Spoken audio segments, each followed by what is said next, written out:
ये कथा विशेष रूप से भीमसेन और महर्षि वेदव्यास से जुड़ी है। निर्जला एकादशी व्रत कथा।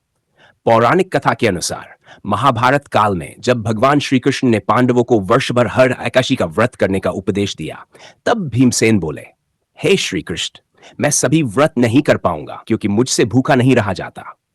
भोजन के बिना मेरी शक्ति क्षीण हो जाती है। कृपया कोई ऐसा उपाय बताइए कि मैं व्रत का फल भी प्राप्त कर लूं और भूखा भी न रहूं। तब महर्षि वेदव्यास जी ने भीमसेन से कहा, हे भीम, यदि तुम सभी एकादशियों का व्रत नहीं कर सकते तो वर्ष में केवल एक दिन, ज्येष्ठ मास की शुक्ल पक्ष की एकादशी, निर्जला एकादशी का व्रत अवश्य करो। इस दिन जल भी न पीना। इसे निर्जला एकादशी कहा जाता है। इस व्रत का पुण्य समस्त एकादशियों के व्रत के बराबर होता है। भीमसेन ने वचन दिया कि वे इस व्रत का पालन करेंगे।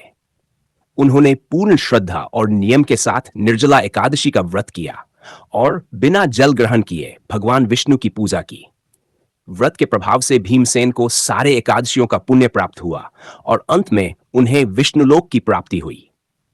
इस दिन व्रती प्रातःकाल स्नान कर व्रत का संकल्प लेते हैं, भगवान विष्णु की पूजा करते हैं, कथा सुनते हैं और अगले दिन द्वादशी को व्रत का पारण करते हैं। निर्जला एकादशी का महत्व। जो व्यक्ति इस दिन बिना जल ग्रहण किए उपवास करता है, वह समस्त पापों से मुक्त होकर मोक्ष को प्राप्त करता है।